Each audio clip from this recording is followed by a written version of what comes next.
बिस्मिल्लाहिर्रहमानिर्रहीम। अस्सलाम वालेकुम। 10th साइंस के स्टूडेंट्स को मैथ की क्लास में खुशामदीद। स्टूडेंट्स 1.1, 1.2 हम कंप्लीट सॉल्व कर चुके। 1.3 के भी लास्ट 2 क्वेश्चन रह गए हैं। 1.3 में आपके ये टोटल 5 टाइप के क्वेश्चन थे। Type 1, type 2, type 3 and type 4 के क्वेश्चन हम कर चुके हैं। टाइप 5 लास्ट टाइप है और इससे रिलेटेड 2 क्वेश्चन नंबर 15 एंड 16 ये 2 आपके सिलेबस में हैं। तो आज मैं आपको क्वेश्चन नंबर 15 सॉल्व करवा देता हूँ। 16 आप खुद सॉल्व करेंगे और इसका सॉल्यूशन मैं आपके साथ शेयर करूँगा। आप अपने सॉल्यूशन को हमारे सॉल्यूशन से कंपेयर कीजिएगा तो आपको पता चल जाएगा कि आपने क्वेश्चन ठीक किया या गलत किया। तो टाइम ज़ाया किए बगैर हम क्वेश्चन शुरू करते हैं। क्वेश्चन लिख लें जी, क्वेश्चन नंबर 15 और एक्सरसाइज हमारे पास है जी 1.3। तो क्वेश्चन हमारा है जी x + 1, x + 3, x - 5, x - 7, 192। तो देखें जी, इस टाइप के क्वेश्चन में हमने क्या करना होता है, ये जो x के साथ टर्म्स है ना, आपने इनको फोकस करना है। हमने इनके दो के इस तरह से पेयर बनाने हैं कि इन दोनों के आंसर सेम आए। यानी यहाँ पे मैं आपको समझा देता हूँ। आपके पास 4 नंबर हैं, +1, +3, -5 एंड -7। आपने इनको 2 करके ऐसे सॉल्व करना है कि आपके दोनों आंसर सेम आए। तो किन 2 को सॉल्व करेंगे हम, तो आंसर सेम आएंगे। दौड़ाएं जी घोड़े, ज़हन पे थोड़ा जोर दें, समझें ये कि गेम ही है। जैसे बच्चे छोटी छोटी गेम्स नहीं खेलते हैं कि इन 4 को हमने 2 के पेयर बना के सॉल्व करना है। इस तरह से सॉल्व करना है कि दोनों आंसर सेम आए। जैसे देखिए, इनको सॉल्व करता हूँ तो क्या आता है आंसर, इंडी आती है। तो +3 और +1 इसका आंसर आ गया +4। -5 और -7 का आंसर क्या आता है, -12 आता है। तो इनको हम 1 बाय 1 2 पेयर बना के चेक कर सकते हैं।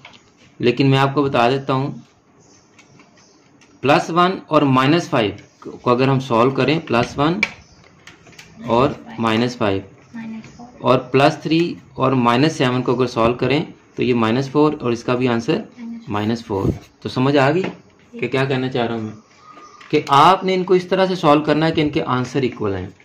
तो अब जिन 2 को सॉल्व करके हमारा आंसर इक्वल आया है, हम उन दोनों को इकट्ठा कर लेंगे और उनको मल्टीप्लाई करेंगे। किस किस को हमने इकट्ठा करना है जी, x + 1 और x - 5 को, इन दोनों को इकट्ठा करना है और ये 2 इकट्ठे हो जाएंगे। तो x + 1 into x - 5 into x + 3 into x - 7 is equal to 192। ठीक है जी। अब हम क्या करेंगे, इन 2 को मल्टीप्लाई करेंगे और इन 2 को मल्टीप्लाई करेंगे। इसको x को x और x - 5 से मल्टीप्लाई करेंगे तो x² - 5x, और 1 को x और -5 से मल्टीप्लाई करेंगे +x - 5 मल्टीप्लाई बाय। इसी तरह इनको भी करेंगे, x² - 7x + 3x और -21 इज इक्वल टू 192। ठीक है जी। अब देखिए आपके पास आंसर क्या है, x² - 4x - 5 into x² - 4x -21 is equal to 192। अब हमारा आगे जो है ना, वही लेट करने वाला प्रोसेस शुरू होगा। अब देखें, इसका ये वाला पार्ट और इसका ये वाला पार्ट इक्वल है, सेम है ना। हमने इनको इकट्ठा इसलिए किया था कि इनके ये वाले पार्ट सेम आएंगे। अब इसको हम कर लेंगे इक्वल y के, इसको इक्वल किसके कर लेंगे, y के इक्वल कर लेंगे। ये लेट कर लिया हमने, फर्ज किया, x² - 4x is equal to y आ गया। अब इसकी जगह हम y पुट कर सकते हैं और इसकी जगह भी y पुट करेंगे। आ जाए जी, इसको एक दफ़ा दोबारा लिख लेते हैं, क्वेश्चन को एक दफ़ा दोबारा लिख लेते हैं।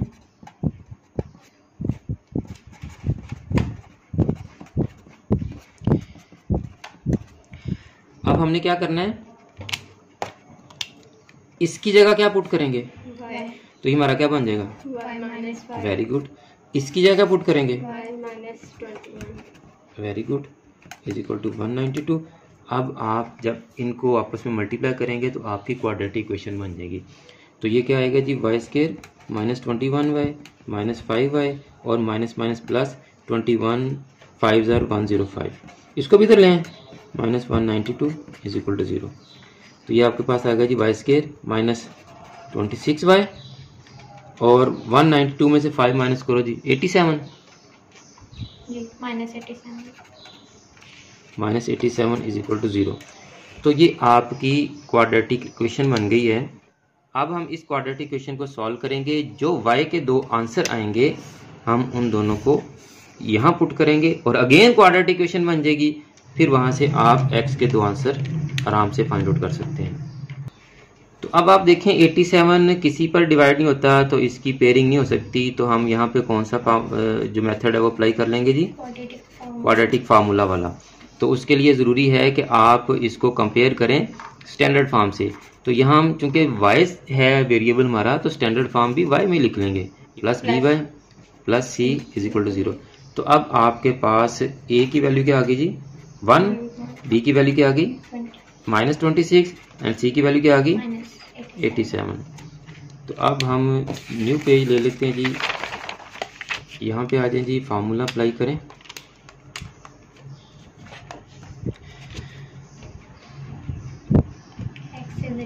y is equal to variable y है ना, तो y is equal to x is equal to नहीं। तो चूंकि वेरिएबल y है तो y इज इक्वल टू होगा जी आपका, तो माइनस बी प्लस माइनस भूल गई हो b square minus 4ac divided by 2a। अब आपकी b की वैल्यू क्या है जी माइनस 26 माइनस फार्मूले का माइनस 26 प्लस माइनस माइनस 26 का स्केयर माइनस 4 इंटू ए 1 है और सी क्या है जी हमारा 87 डिवाइडेड बाय 2 इंटू 1 माइनस 87। हाँ जी, सी की वैल्यू माइनस 87 है जी। तो माइनस माइनस ये प्लस 26 हो गया, प्लस माइनस 26 का स्केयर करें जी क्या आता है 676। ये माइनस माइनस प्लस हो जाएंगे, 4 1 4 और 87 को 4 से मल्टीप्लाई करो,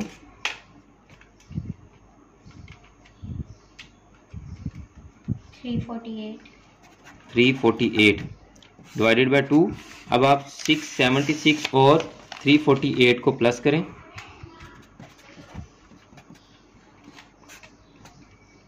वन 1024 आ गया जी, 1024 का अंडर रूट लो जी,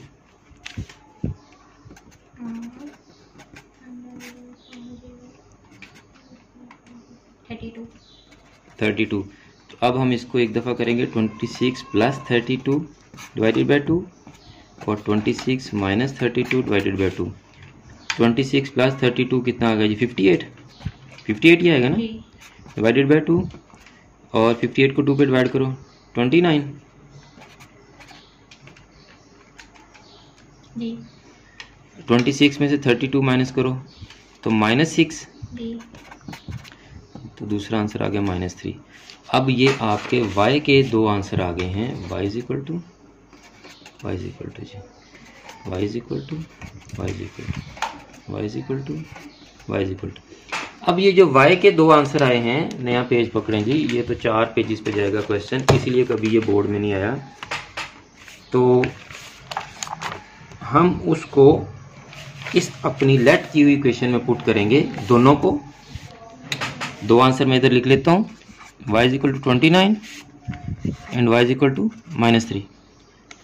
तो इक्वेशन हमारे पास ये है जी, X square minus 4x is equal to Y. तो अब यहाँ y की जगह हम पुट करेंगे 29, तो x square minus 4x is equal to 29। तो x square minus 4x minus 29 is equal to 0। Again 29 भी किसी पर डिवाइड नहीं होता, तो इसका मतलब यहाँ भी हमारा फार्मूला ही चलेगा, A X square plus B X plus C is equal to 0। तो ए बी और सी की वैल्यूज़ यहाँ मैं लिख देता हूँ, फिर फार्मूला लगाते हैं जी, A is equal to 1, B is equal to -4 and C is equal to -29। Formula लिखें जी, X is equal to minus B plus minus B square minus 4ac divided by 2a।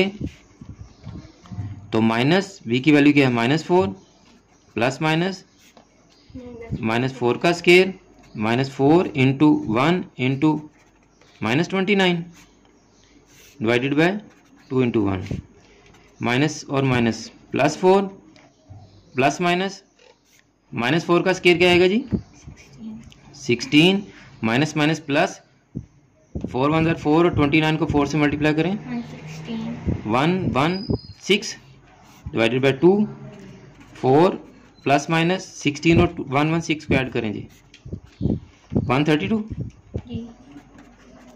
Divided by 2।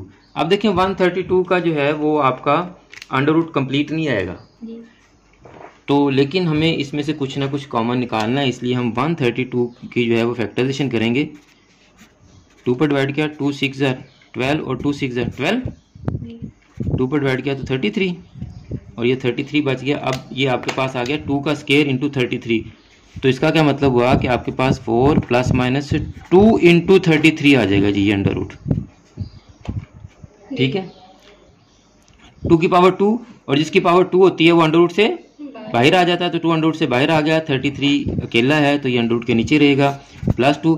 अब हम इसको काट दें 2 को 4 से, 2 common लेंगे। वेरी गुड, ऊपर वाली टर्म में 2 पहले कॉमन लेंगे तो अंदर बच गया 2 plus minus under root 33 divided by 2। 4 में से 2 कॉमन चला गया 2 रह गया, 2 अंडर रूट 33 में से 2 कॉमन चला गया तो अंडर रूट 33 रह गया। अब आप 2 को 2 से काट दें तो आपके पास आंसर क्या आ गया 2 प्लस माइनस अंडर रूट 33। ये आपका भी एक सोल्यूशन आया है। अब हम दूसरे सोल्यूशन की तरफ चलते हैं कलर चेंज करके। एक्स के -4x is equal to Y, तो एक्स के -4x इज इक्वल टू -3, -3 इधर आके क्या हो जाएगा जी +3। अब इसके पेयर बनते हैं जी, कौन कौन सा पेयर बनेगा? -3 और -1 का नहीं बनता, तो इसके पेयर बन जाएंगे जी X square -3x -x plus 3 is equal to 0। x common, अंदर x -3 बचा, -1 कॉमन, x -3 बचा इज इक्वल टू 0। x -3 दोनों में से कॉमन और x -1 इज इक्वल टू 0। अब आप x -3 को भी 0 के इक्वल करें और x -1 को भी 0 के इक्वल करें, तो x का आंसर आ गया 3 और x का आंसर आ गया 1। तो 2 आंसर x के ये और 2 आंसर ये, तो आपका जो सॉल्यूशन सेट है वो क्या आ गया जी 3 1 और 2 प्लस माइनस अंडर रूट 33, ये आपका सॉल्यूशन सेट आ गया जी। उम्मीद है कि आज का क्वेश्चन आपको समझ आ गया होगा, काफ़ी लेंथी क्वेश्चन था। एक दफ़ा मैं आपको रिपीट कर देता हूँ सारा प्रोसेस। देखें जी, ये आपको 4 टर्म्स दी होंगी, हमने इनके 2-2 के पेयर इस तरह से बनाने हैं कि जब ये इनके साथ जो टर्म्स हैं कांस्टेंट रकमे हैं, जब आप इनको सॉल्व करें प्लस माइनस करें तो आंसर सेम आए। तो x+1 और x-5 को हमने इकट्ठा कर लिया, x+3 और x-7 को इकट्ठा कर लिया, इनको मल्टीप्लाई किया, तो अब इनकी जो फर्स्ट x वाली टर्म्स हैं ये इक्वल आ गई हैं, इनको हमने y के इक्वल लेट किया। फिर हमारे पास जो भी क्वाड्रेटिक इक्वेशन बनी उसको हमने फार्मूला की मदद से सॉल्व किया, y के 2 आंसर आए। y के दोनों आंसर्स को हमने जो लेट की इक्वेशन थी उसमें पुट किया और x के आंसर निकाल लिए। इतना आसान सा काम था। उम्मीद है कि आपको समझ आ गया होगा आज का क्वेश्चन। अब आपने क्वेश्चन नंबर 16 खुद से सॉल्व करना है, उसका सोल्यूशन जो है कल मैं आपसे शेयर करूँगा। अगर ऐसे ही जैसे मैं आपको साथ साथ 1-2 क्वेश्चन खुद करने के लिए देता हूं, अगर आप करते रहेंगे तो आप इंशाल्लाह मैथ में एक्सपर्ट हो जाएंगे। आपको बड़ी अच्छी तरह से सारे के सारा मैथ समझ आ जाएगा। अगर आपने अभी तक चैनल सब्सक्राइब नहीं किया तो चैनल को सब्सक्राइब कर लें, बेल आइकन को दबाकर ऑल नोटिफिकेशंस को भी ऑन कर लें, ताकि जैसे ही हम कोई लेक्चर अपलोड करें उसका नोटिफिकेशन आपके पास फ़ौरन पहुंच सके और आप क्वेश्चन सीख सकें। और आप इन वीडियोस को अपने क्लास फेलोज और फ्रेंड्स के साथ भी शेयर किया करें, ताकि आपकी वजह से उनका भी फ़ायदा हो सके। और आप मुझे भी अपनी दुआ में याद रखा करें। जज़ाकल्लाह।